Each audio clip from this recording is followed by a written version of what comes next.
and welcome to another episode of the Backstage Podcast. Thank you so much for tuning in. I kind of feel like I owe you all an explanation as to why there haven't been more consistent episodes on this channel. But at the same time, I feel like if you've been following me or following the podcast for a while, you've probably been aware of what's been going on. But for the people that are new, let me just bring you up to speed. I took a bit of a pause, twice actually. Once because about a year and a half ago, we started a second podcast called Just Us Dads with a couple buddies of mine. I think it's self-explanatory, but you know what that podcast is all about. That has been kind of on the back burner, given the fact that we're parents. I think everybody can understand that, you know, schedules change, priorities change, and we have been able to come back to that. Although we are kind of talking a little bit, you know, exploring the possibility of maybe fitting it back into our schedules. We'll see. It was a great podcast, though. It was doing very well, and I really enjoyed it. And a lot of people that have been listening to this podcast and Just As Dads actually enjoy it as well.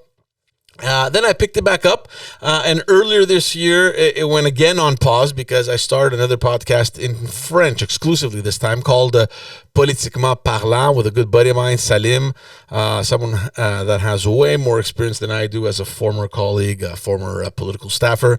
So that's still going on, going great. We're really enjoying ourselves.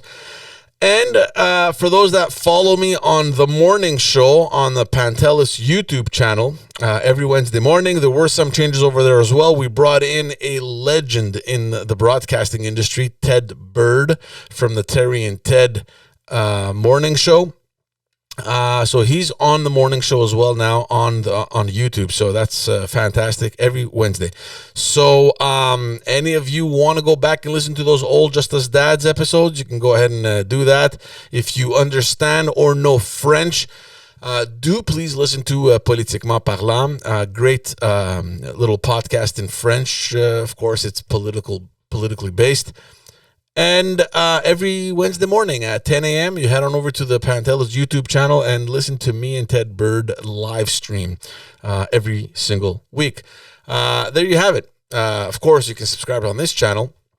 I would love to have your support and very much appreciate it. Trying to grow the channel a little bit and trying to grow the little community that we are. And it feels good every time someone comes on board. So please go ahead and do that. Let's get on to today's episode. Now, I wanted to restart this podcast earlier in the week on Monday. For everyone in Canada, or essentially anyone all over the world at this point, something, in my opinion, tragic happened here in Canada. And I thought, you know what, let me not go, post an episode right away. Let me just wait a couple of days, see what kind of developments happen, what more comes out of this story, so that we can have more to talk about, more to exchange. And indeed, a series of things have occurred since Monday. And I think at this point, we pretty much have all the information we need to talk about it. And I just want to share my thoughts. I just want to share my 2 cents. Some may agree, some may not agree, but it's just the way that I see it based on the experience that I have, the way I've analyzed it ever since this happened, and just want to share it with you. I really don't know how to start. I really don't know where to begin with this. Essentially, there was a Nazi that was invited in the House of Commons in the Parliament of Canada. He was applauded, he was honored, and he was given a standing ovation. Just that in itself should give you a clear indication of the embarrassment that is this government of Canada, and more specifically, its Prime Minister, Justin Trudeau. There is no other way to put it, to say it, but that's what happened. So before we go into the topic, before we speak about everything that has developed since, I feel it's fair just to go over the facts for those who may not have heard or heard partially what happened. Essentially, last Friday there was an official visit, an official state visit from the Ukrainian President Volodymyr Zelenskyy to Canada. Everything seemed to be perfect. The organization seemed to be well done. He arrived in Canada. There were a bunch of formal events that were organized, a couple of meetings as well. And then later in the day, he was introduced into the House of Commons, into the Parliament of Canada, where he addressed the members of Parliament. Now, this doesn't happen very frequently. It takes a very special occasion to invite a foreign leader to address the Parliament. I believe the last time it happened was when Barack Obama was visiting Ottawa. And I think it's normal. I think it's fair. I think given everything that has been going on in the world, given the very close relationship that Canada has had with the Ukraine, the tremendous support that Canada has offered the Ukraine, I think it only made sense for its president to visit Canada, and upon that visit to address the Parliament. I think so far so good. What happened, though, is right after Zelensky's speech in the Parliament, what happened was that the Speaker of the House, Anthony Rota, decided to recognize certain individuals that were present, one of which was a resident of his electoral district. And while he was reading this off a paper, he literally called this person a hero, a Ukrainian national, World War II veteran who fought against the Russians. And for some reason, that sentence, a Ukrainian that fought the Russians in World War II, raised absolutely no flags, rang absolutely no bell to any of the 338 members of Parliament. They all stood up. They all applauded him. It was to them a huge honor. They were pointing, they were laughing, they were waving, some were crying. To honor an individual who in World War II fought the Russians. For anyone that has graduated high school, and I assume that the majority, if not all the members of Parliament in Canada graduated high school, should know that any country during World War II that was fighting against Russia was fighting with the Germans. And they should also know that Canada fought alongside the Russians in World War II.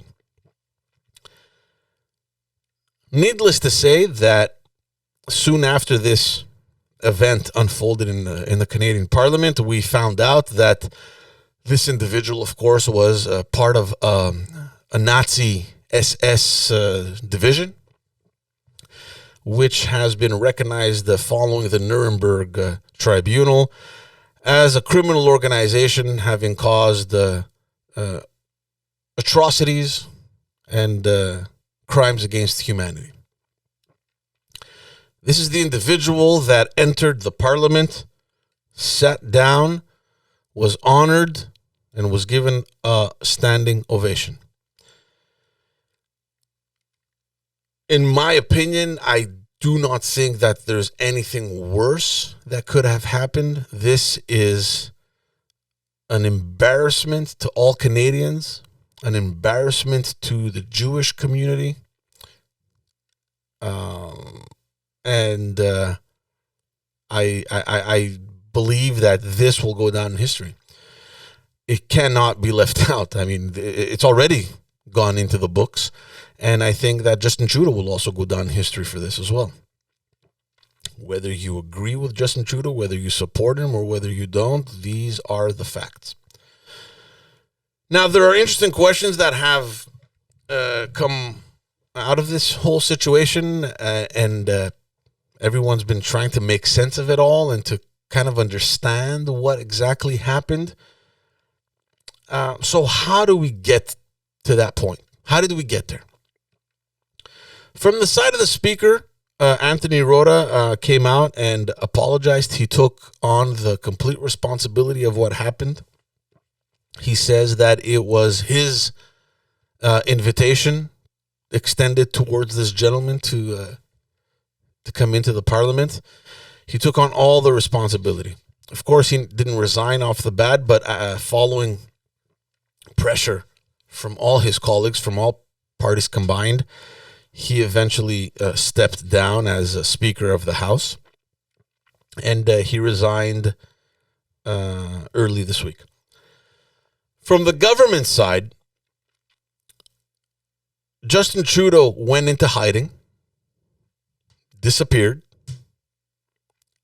At the time that we're recording this podcast, it's really late on Wednesday night. Parliament was in session on Monday. He wasn't there. Parliament was in session on Tuesday. He wasn't there. And he appeared today in the afternoon, Wednesday, in today's session. Until today, all we heard was a very basic blanket statement reiterating the fact that this was the speaker's responsibility, that based on what the speaker said, it was entirely his fault and that he took on that responsibility. And he basically just threw the speaker under the bus, found himself a scapegoat, and it was a very basic blanket statement getting himself and his party and his government out of the entire fiasco. The troubling thing with this government, not only was he absent for 2 days, which we're going to get back to this, but not only was he absent for the first 2 days this week, but he also had the gall through his House leader, Karina Gold, on Monday morning. The first thing, right? This is the biggest scandal that you can possibly imagine. A fiasco of international proportions here. The first thing that he thinks of doing is requesting through his speaker, through his leader, through his government House leader, Karina Gould, a motion to strike everything that happened off the record, including all multimedia recordings. Why in heaven's name would you decide to erase what happened? What purpose do you have to delete forever this atrocity that you caused in the parliament? Why would you want to do that? Thankfully, the motion was rejected. It wasn't adopted. And this will go down in the books that under Justin Trudeau's government, there was a Nazi that was invited in the parliament who was honored, who was applauded and given a standing ovation. And to Justin Trudeau, it was completely normal to come into the House on Monday morning and request for all of this to be removed from the record. How is this even happening? In any case, he came back after 2 days and he apologized, but he didn't apologize on his behalf. He apologized on the behalf of all parliamentarians. No blame for Justin Trudeau. This is all our fault, collectively. But before we go on to that, let's just go to the clip. I want you guys to listen to Karina Gold requesting to her colleagues that everything that occurred the previous week on Friday be removed from the record. Let's go to the clip. I understand the government House leader is rising on a point of order. Thank you, Mr. Speaker. I would like to ask for unanimous consent to adopt the following motion. That notwithstanding any standing order, special order, or usual practice of the House, the recognition made by the Speaker of the House of an individual present in the galleries during the joint address to Parliament by His Excellency Volodymyr Zelenskyy be struck from the appendix of the House of Commons debates of Thursday, September 21st, 2023, and from any House multimedia recording. Thank you, Mr. Speaker. So whose fault is this? There's a lot of questions being asked. Who's at fault over here? Is it really the Speaker's responsibility? Now, here's how it works, because I spoke to a lot of people that have worked in Parliament, both in Ottawa and at the National Assembly, where I often worked. And it's very important for everyone to understand how protocol works. There isn't just one protocol. When it comes to international state visits like this in Canada, clearly the greater part of this visit is taken in charge from the Prime Minister's office, who has his own kind of protocol bureau. They're going to arrange the visit. They're going to arrange the schedule, what they're going to talk about in the meetings. Are there any announcements? What are we going to announce? Who's coming along with them? Where are they going?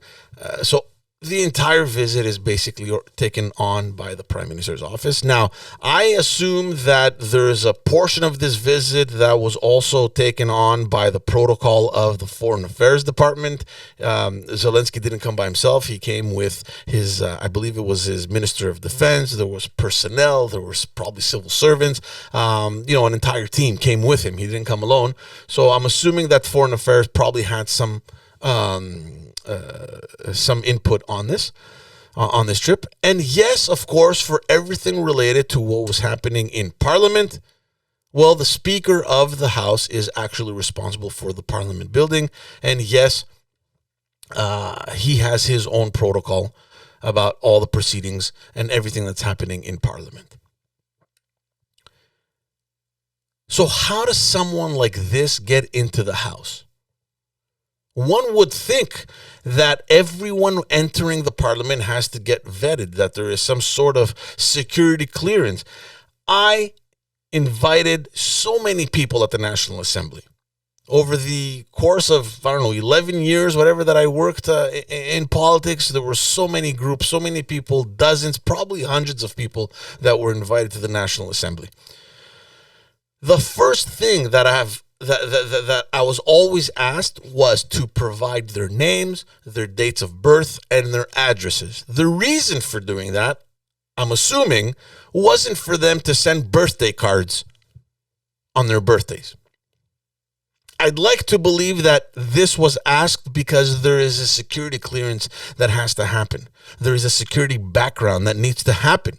They need to, be green-lighted to come into the Parliament. And when Justin Trudeau was asked this question during question period, his answer was that no, the government can't get involved in vetting every single person.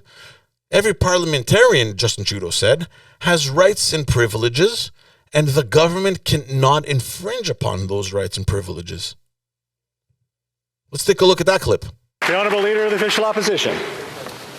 Did the Prime Minister's national security, intelligence, or diplomatic officials vet the names of the people that the Prime Minister allowed within mere feet of President Zelenskyy? The Right Honourable Prime Minister. Mr. Speaker, the privilege and responsibilities and rights of parliamentarians are sacrosanct, and that the Leader of the Opposition would be suggesting that any visitor to this House should be vetted by the government of the day is actually a grievous attack on the rights and privileges of parliamentarians.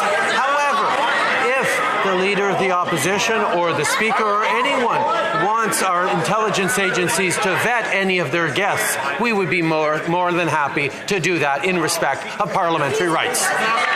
So, here's it's very difficult, obviously, to listen to this, because the prime minister essentially says that no, we're not responsible to vet anyone, and we have to respect all parliamentarians because they have their privileges and their rights to invite anyone they want. He's not wrong, but he's also misinforming every single person listening to this.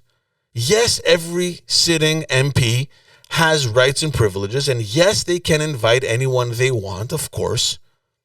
But once they invite these individuals, they have to pass through a screening process.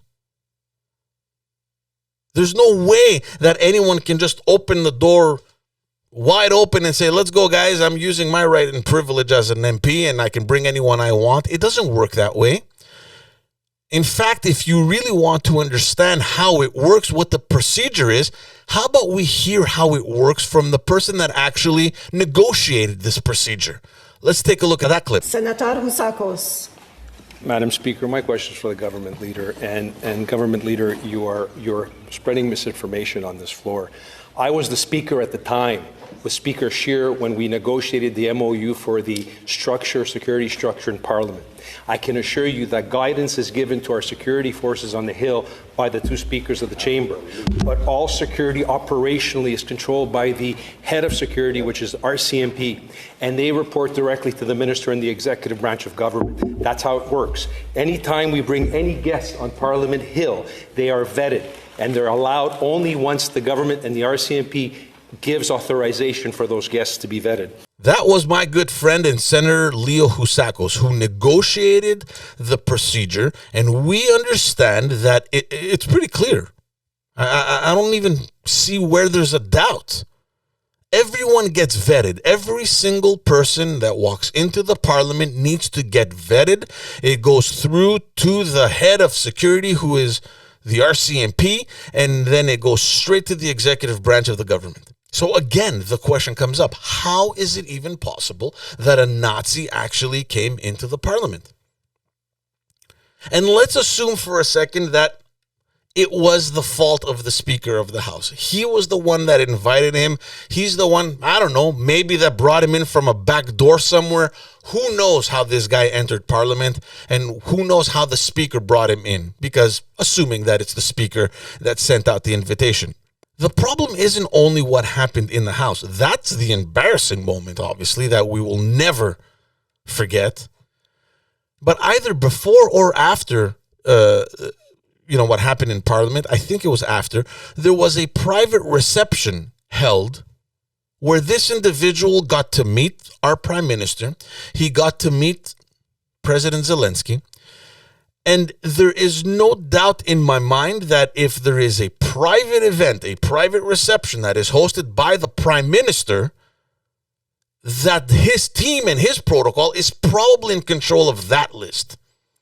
So even if the Speaker of the House, through his invitation, managed to get this individual in the Parliament, and they knew that this individual was going to attend this private reception, then there has to be some sort of list that he was on in order to attend this private reception.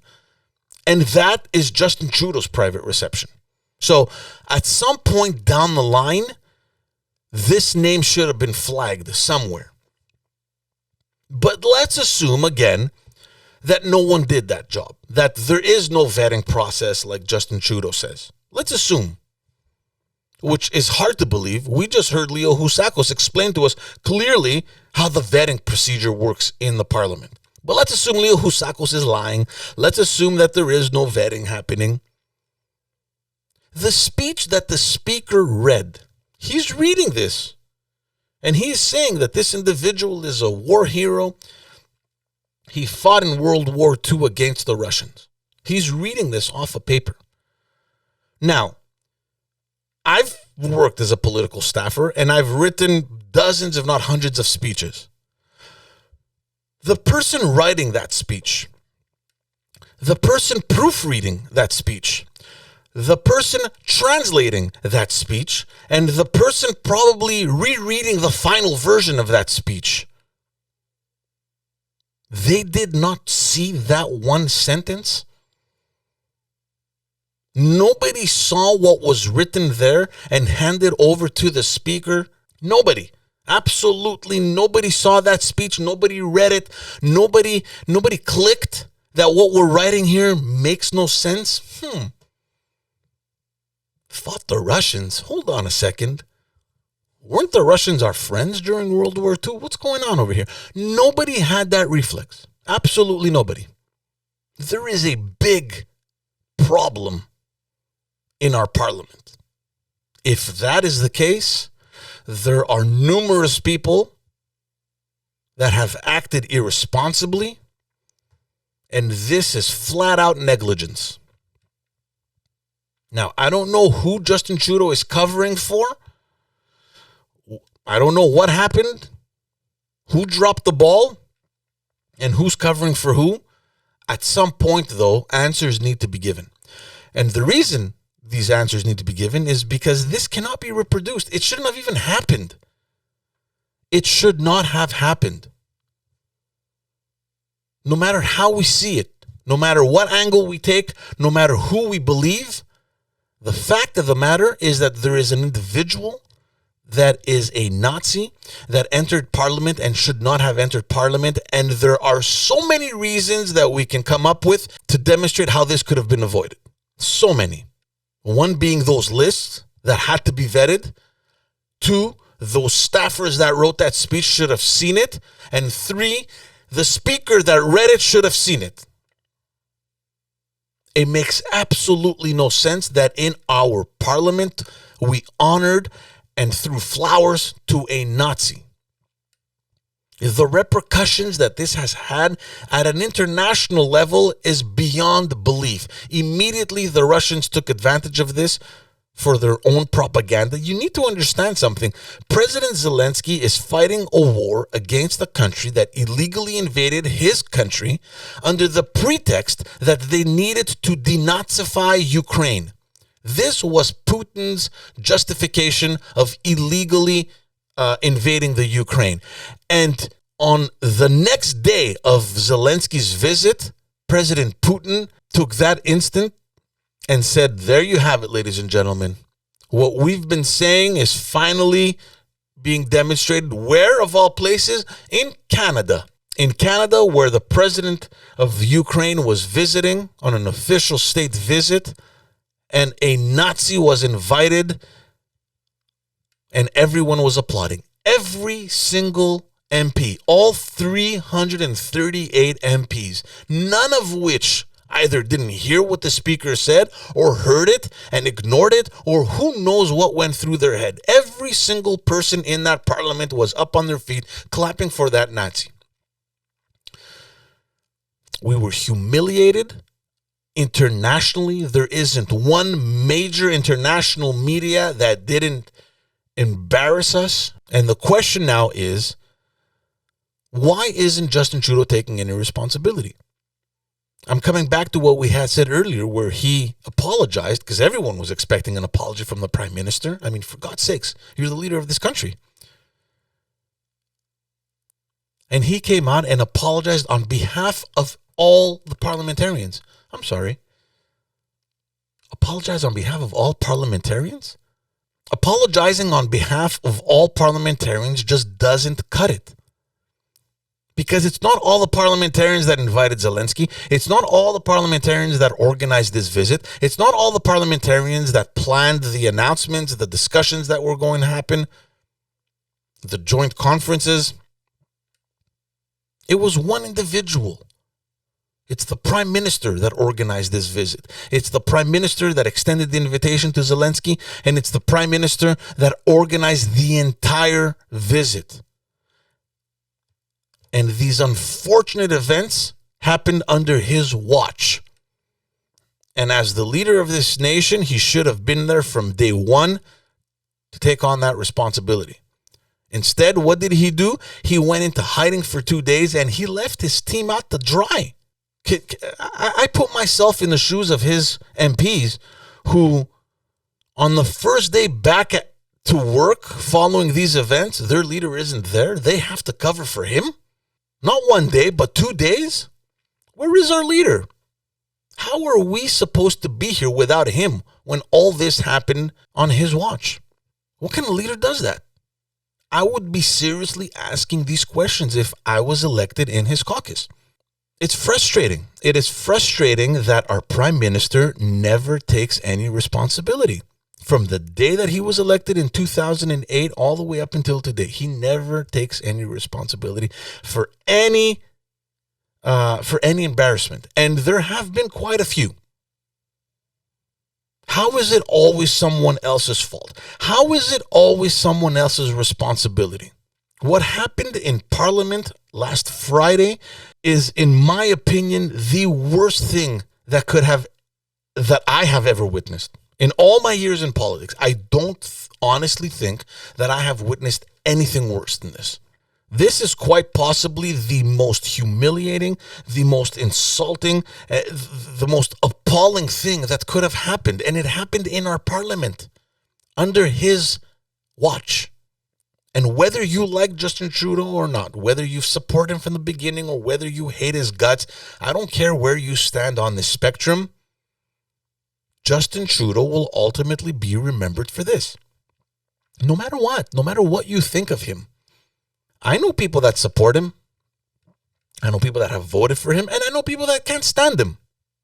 Whatever the case is, he is going to be remembered for being the prime minister that brought in a Nazi into our parliament. I mean, at some point, unless it's already happening, and I have a feeling that it probably has already happened, but at some point, his caucus needs to sit down with him and somehow set things straight with him. I mean, at some point, we have to realize that enough is enough. How much more humiliation can we take? At some point, his caucus needs to sit him down and to make him understand that he is coming very close to either being asked politely to leave or to be forced to leave. And I have a feeling that it's either already happened or it will be happening soon. Nothing much more to say, folks, about this situation. I don't know how much more this could develop, how much more information can come out of this. At the end of the day, it is a very sad day in our history. It's a sad day for Canadians that have to honestly suffer from having quite possibly the most incompetent prime minister. There's no other explanation, and this should not have happened. And whatever Justin Trudeau has said or not said, in my opinion, is clearly not enough. I know that this has been a quite somber episode, but that's what's been going on in Canada, unfortunately. So thank you all for tuning in. Do me a favor and subscribe on the YouTube page, also on Facebook, on every single social media platform and all audio platforms as well. I appreciate your support. I will not promise you, but I will try to make these videos more consistent. Let me know what you think. I know that there's a lot of you out there that have been following this sad event that occurred. Let me know, even if you are against everything I just said, if you don't agree, or whether you agree, or if you have any questions or whatever it is, let me know. Send me your messages, send me your comments. Thank you all so much. I'll see you all, hopefully, in another episode very, very soon. Take care.